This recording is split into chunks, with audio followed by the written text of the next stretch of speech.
Our first guest is here to talk about something that I am very familiar with, ADHD. Todd Embley, welcome. Thank you. Thank you. And Todd, what's your background first? I'm in Okanagan, born and raised, from here, but then left for a while, went to China for 8 years, worked in venture capital, was in startups, investing in early stage technology companies in China, running a program for our invested companies there. Went down to San Francisco for a little bit, and then came back to the Okanagan almost a couple years ago, and have been dabbling in the startup scene here ever since. And diagnosed with ADHD this year? Yeah, well, last year. Last year, okay. Yeah. And Jeremy, do you have any of that in you? I have. Yeah, Lisa, thanks. Yeah, thanks for passing it.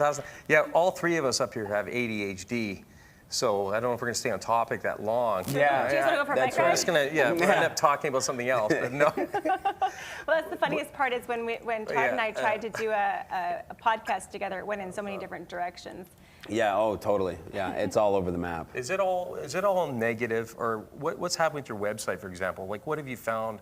You've got a website you were talking about. A Facebook group, Facebook group. Yep. So what's happening there? Are you having people interact, getting to know people? Well, yeah, I mean, ADHDOutLoud. Okay. Because everybody wants you to keep it quiet. I was literally told by a family member before Christmas, sat down, and was said, because bear in mind, I work in the world of startups. So said, if you were to ever find a job, that was the first thing.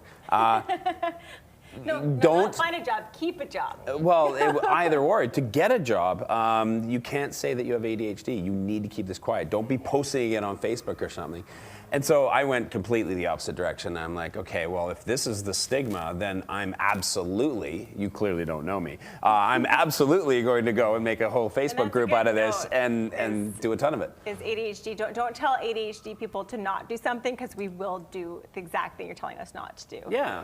But it's so good to be able to have those conversations, because again, with any kind of mental illness or anything, there's a stigma involved, and so many people, there's so much fear involved. But until we have these conversations about, learning disorders or mental disorders, well, nothing's going to change. No, and it's scary. I mean, it's even for me, I'm fairly, I would say, relatively confident, extroverted type of person who's okay. I've delivered keynote speeches in front of thousands of people at conferences and things, and I'm okay with it.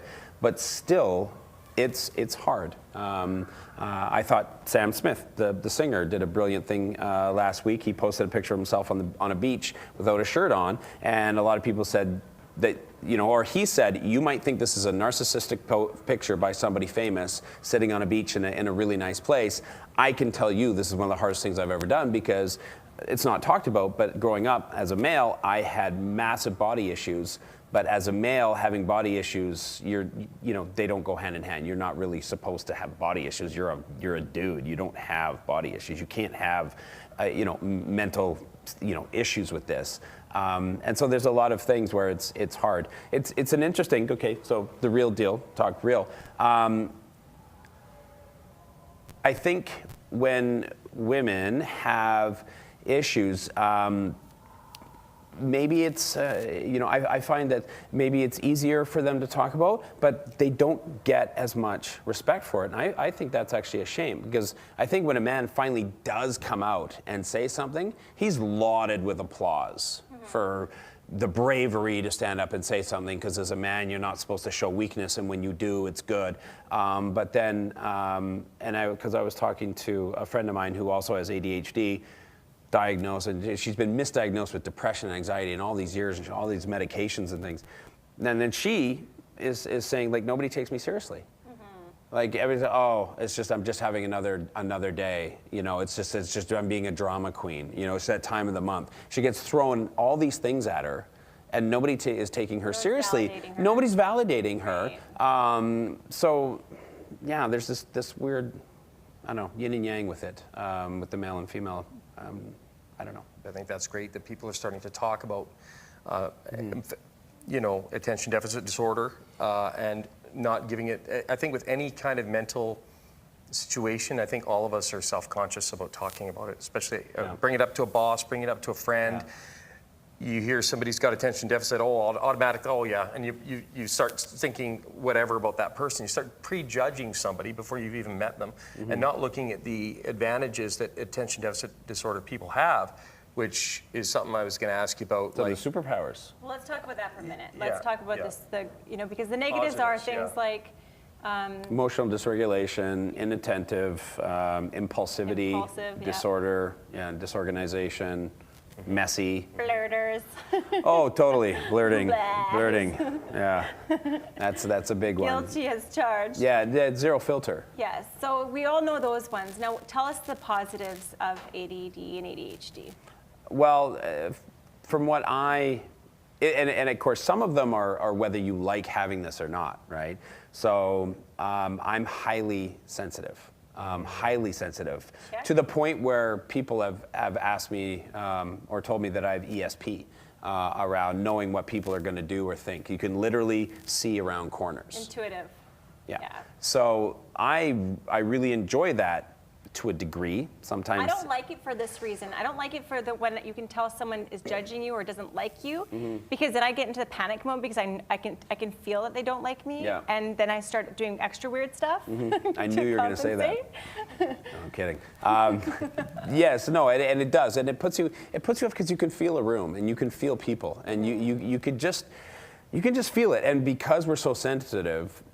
So we're so easily moved. Our mood is so easily moved. Our confidence is so easily moved. So it's much harder for us to be in a room where some things can happen, and for us to still stay within ourselves and not let it bother us. I remember as a kid, even as a teenager, and I knew it was weird and different because something would happen, and man, I would be done. I would be like, that's it, I'm out, I'm leaving, I'm going home, and people are like, dude, just let it go, it's over. And I'm like, nope, see you tomorrow. Like, I know me, I got to get out of here, I'm done. But positives. Let's keep talking the negative for a minute because I got lots. The hyper focus, right? So it's not that we lack attention. So attention deficit. It's you can have a deficit on one task. It's just that you're doing 12 tasks. It's not like our quantity is the same. It's just the quality of attention we give a particular task can be 20-30% of what somebody else might do. However, if we get into hyper focus, we can go for hours, and we could really motor through getting something done if we're incentivized because of something we love. So we typically have to do work that we love. Well, creative work is a lot of the stuff. Yeah. For me, I can sit in the edit suite for hours and do that. Yeah. I get distracted a lot, but I can still do that. I edit all the time. There's a lot of jobs, like being an entrepreneur, obviously, but things like emergency response are big. Teachers are pretty good. Things are changing all days. Something in an emergency thing. I feel like in emergency situations, I'm on it. Like I can delegate. I can get, you call the ambulance. You get the, I flip out over little things. Yeah. Give me a big thing. I am Mr. Right. I'm super calm, which is funny because my wife can never peg how I'm going to react to something. Yeah. Because if it's a small thing or whatever, I'll get all bent out of shape about it. But if it's a big thing, like something happened, like losing a job or losing a loved one or something like this, I totally can handle it. And my husband's like fight or flight. Like if something big happens, he's out the door, and I'm like, wait a second, I need you to help here. Yeah. But some people, you think that he could be able to handle it. Yeah. Now with the whole hyperactiveness, one thing that I've learned over the years is people actually think that I like being the center of attention, and actually.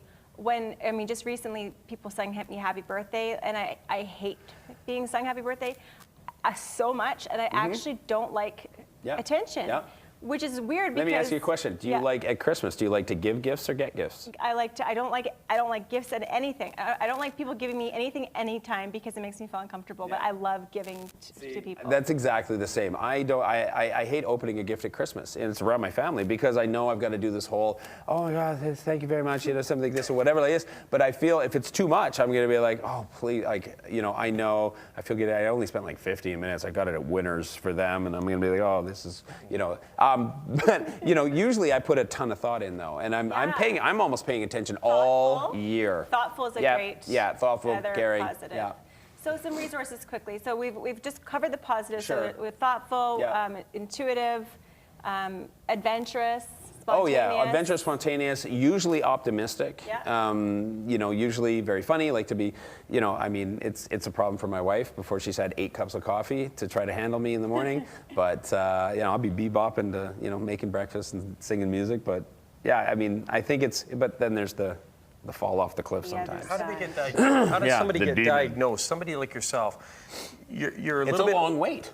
Oh, okay. It takes I mean, you have to go to your doctor Yeah. and you have to explain and you have to say, this is what I think maybe I'd like to possibly get in the system. Like, okay, they go through a little battery, you know, you fill out some forms, some things like this. Now, if you're an adult, you know, for your kid, you do some forms, your teacher does some forms, you get it together, and then you wait 6 to 8 months until you can get an appointment with a psychiatrist.